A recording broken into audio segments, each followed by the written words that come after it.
Ibu ini menghentikan dua kebiasaan makan yang selama ini dianggap paling aman, lalu melakukan hal yang justru ditakuti banyak orang. Hasilnya gula lebih aman, malah justru lebih stabil, normal, aman Bapak Ibu.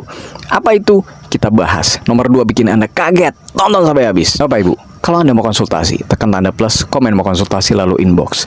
Tekan tanda plus, komen mau konsultasi, lalu inbox. Sampai jumpa di sesi konsultasi. Bapak Ibu, kalau Anda bertemu ibu ini beberapa bulan yang lalu, Anda mungkin akan bilang, ibu ini udah disiplin ya makannya. Beliau nggak rakus juga, nggak doyan makan besar juga, nggak suka porsi yang banyak juga. Bahkan beliau udah takut makan nih, takut nasi, takut makan terlalu kenyang, takut gulanya naik, dan takut dimarahin dokter.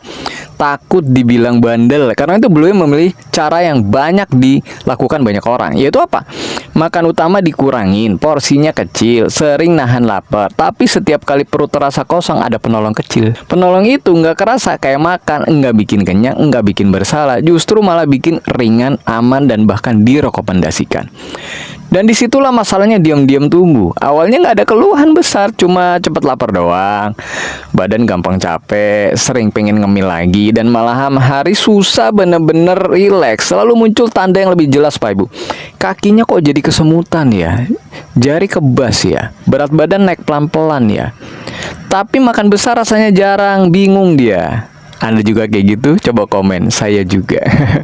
Sampai satu hari cek gula darah, dan hasilnya bikin beliau bingung. Karena secara logika saya ini jarang makan loh, tapi angka di alat cek tuh nggak bohong Bapak Ibu. Gula darah nggak stabil, naik turun, bahkan lebih dari 200 mg per dl. Susah banget ya dikendalin ya, padahal udah ngurangin makan.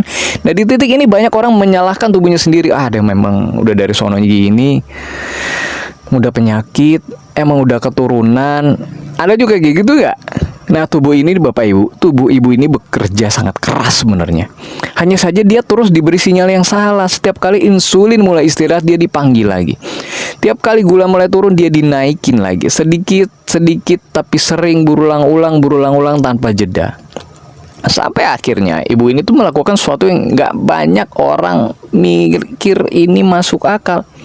Beliau menghentikan dua kebiasaan makan yang selama ini dianggap paling aman, justru lalu melakukan satu hal yang justru sering ditakuti penderita gula. Dan hasilnya bukan memburuk, justru gula jauh lebih tenang, rasa lapar terkendali, dan badan terasa lebih enak. Kaki kebas perlahan berkurang. Dan disinilah banyak orang bilang, loh kok bisa sih Bu? Sekarang kita bongkar pelan-pelan, gitu ya Pak Ibu. Kesalahan terbesar yang sering gak disadari, banyak orang tuh mikir yang penting jangan makan banyak, padahal tubuh tuh gak ngitung porsinya doang Bapak Ibu.